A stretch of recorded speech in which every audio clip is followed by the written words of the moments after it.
Did you think getting clients on LinkedIn was easy? I did too, and after posting over 1,500 times and sending more than 100,000 messages, I eventually generated millions. But what a grind. I wish I could have done things smarter to speed up results. So to help make growing your business on LinkedIn 10 times easier, here are 16 brutal truths I wish I'd known a lot sooner. And let's jump straight in with number one. Have you ever felt that awkward hesitation when sending LinkedIn connection requests to strangers? I was the same, getting very few people accepting, and it was taking ages. Then one random day, out of the blue, I received connection requests from, first of all, somebody that went to the same university as me, way back when, and then soon after, somebody that worked at the same company as me at a different time, and I accepted them without thinking. That's when I realized LinkedIn's hidden advantage. It's the only platform that lets you search based on shared education and jobs that also fit your ideal client profile. When I switched to connecting through these shared experiences, my acceptance rate skyrocketed.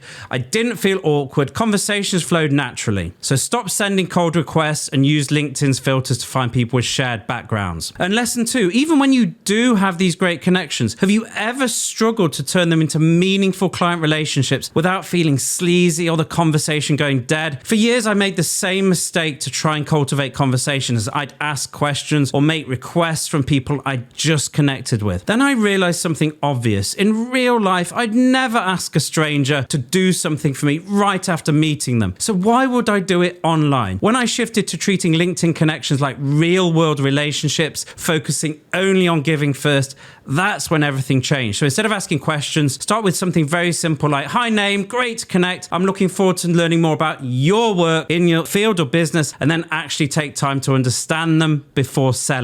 But lesson three, even when I did send a message like this, sometimes I didn't get a response. And then I realized why. Because I thought being super responsive and replying super quickly to messages helped me. But my eagerness came across as desperation, what some sales professionals call sales breath. And it killed my conversion rate. Then I accidentally discovered something powerful when I got busy with a project and I couldn't check LinkedIn for a couple of days. The responses I gave after this delay actually got more replies and engagement. Think about LinkedIn like dating. When someone seems too available, interest often fades. When I started waiting 12 to 24 hours, I got ghosted way less. And the next lesson, there's actually a little known setting that you can change in 2 minutes that helps you play it cooler than an Eskimo in the Antarctic. Because when I was checking out the profile of people before I messaged them, I was always concerned about appearing nosy and needy, because nobody likes to get caught in the act of snooping, no matter how well intentioned. And people look at who visited their profile. So make sure to change this setting in your privacy settings so people see you as anonymous when you visited their profile. This gives you the freedom to research thoroughly. But next one, all these ideas are about as useful as a life jacket in the desert if you don't implement them. And you might be hesitant to post or message on LinkedIn because you're worried about what others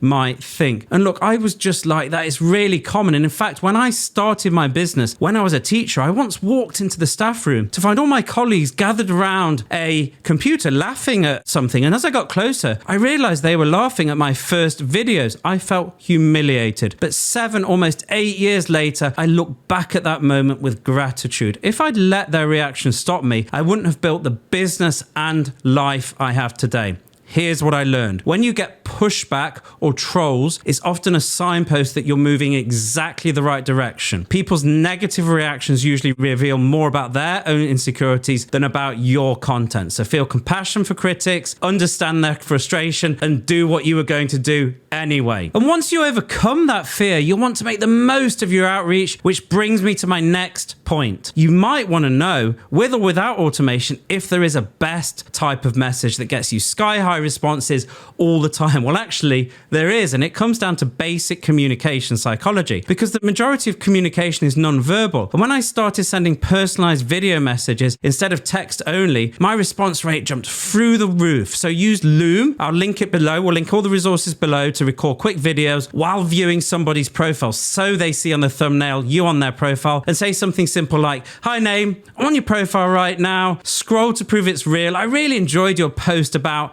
insert topic. And again, I look forward to learning more about what you do. Don't ask for anything. The novelty and personalization make these nearly impossible to ignore. And this next lesson is a really common one. You might be wondering how often I need to post to find success on LinkedIn. I used to think that more was better and I tried to post every day. But after months of doing this, my reach and engagement didn't improve. I just couldn't keep up. So I decided to go to 3 or 5 times a week and focus on quality. And to my surprise, my stress went down and my results went up. The lesson here is it's easy to feel pressure, but the key isn't frequency, it's consistency. When I shifted to a sustainable rhythm that I stuck to, my results increased, my calendar filled up, and my business grew. Your sanity and results will thank you. And next, have you ever wondered why some people crush it on LinkedIn initially, then they mysteriously disappear, never to be heard of again, while others build a following, reputation, and a business? Because here's what people don't realize, is that when you first post on LinkedIn, you're new, you're novel, and people will rush to support you, maybe old colleagues, friends. But then as the novelty wears off, content feels harder to create, and this is known as the gap of disappointment. And this is where most people quit. But pushing through reveals something magical. Your engagement climbs again, but this time not from friends,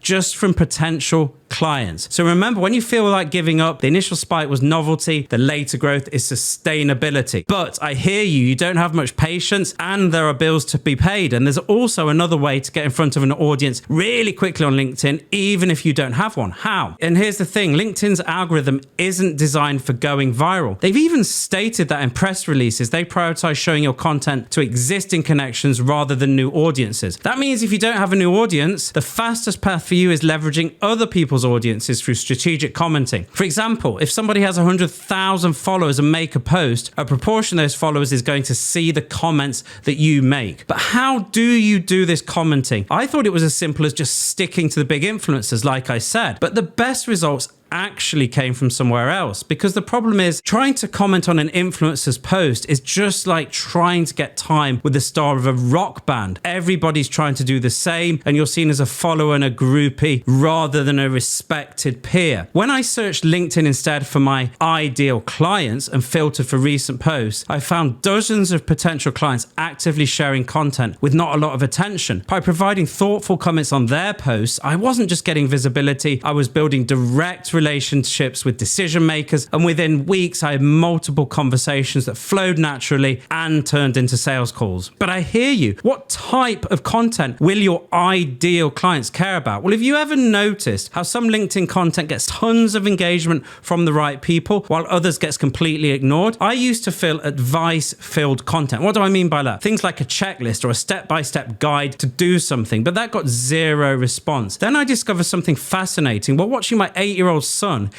he kept going under the sink where all the cleaning chemicals are. And when I'd say, don't go under the sink, it's dangerous, and give advice, he'd ignore me completely. He didn't like being told what to do. But when I said there's a grumpy green monster under the sink who doesn't like to be disturbed, his eyes went wide and he never went near it again. LinkedIn works exactly the same. Commands create resistance, but stories create connection. When I switched from telling people what they should do to sharing specific examples of stories and actions that created results for me, my response rates tripled overnight. But now you might be wondering how to turn attention into clients from these posts. And I spent 6 months creating what I thought was amazing LinkedIn content. My engagement numbers looked great, but my calendar remained empty. It felt like planning perfect dinner parties, but forgetting to actually invite anybody. Then I noticed something interesting about the most successful LinkedIn creators. They weren't just providing value, they were strategically guiding their audience towards the next step at the end of posts. When I started ending my post with a simple question related to the content, something like which of these strategies would work best or which part of this story resonated with you most, I got loads of responses. And when I sent people a message or a direct message to thank them, conversations and clients flowed. So always give people a next step. So now that you know how to end your post, let's talk about how to start them to make sure people actually stop scrolling. And there's actually a way to improve your scroll stopping even more, because after analyzing thousands of LinkedIn posts over 8 years, I discovered the best performing ones always start with a short first line of 5 to 8 words followed by a colon or 3 dots. Why? This creates anticipation, just like the cliffhanger at the end of your favorite Netflix episode. When I implemented this simple formatting trick, my performance increased. Remember, it's not just what you say, but how you structure it that captures attention. And with all these content improvements, people will be visiting your LinkedIn profile. And if you ever wonder why some LinkedIn profiles get clients while others just get views? I spent ages perfecting my about section, listing every qualification and achievement, but nobody's looking for what you can do. They're looking for what you can do for them. Or in other words, everybody's favorite radio station is WIFM. What's in it for me? And the best way to write this is to imagine your ideal client on a Monday morning.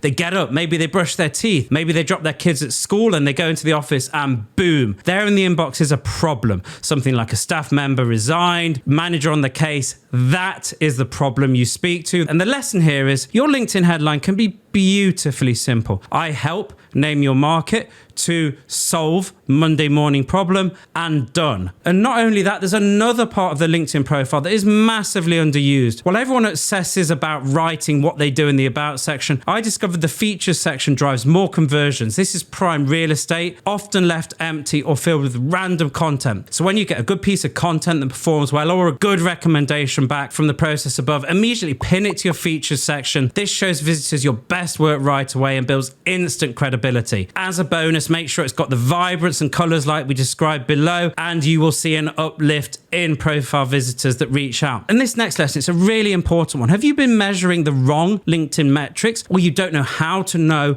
if you're actually progressing? Because with all these tips, you might be wondering what to do. And for a long time, I tracked likes, comments, and reach, thinking more impressions and more people seeing my posts meant more success. But I discovered there was zero relationships between these metrics and actual revenue. They looked impressive, but they weren't filling my calendar. When I shifted my focus to tracking profile visits, and once I started measuring this and making sure I was optimizing to get more and better profile visits, everything changed. And thank you for listening. Check out even more tips and tricks here that are even more powerful.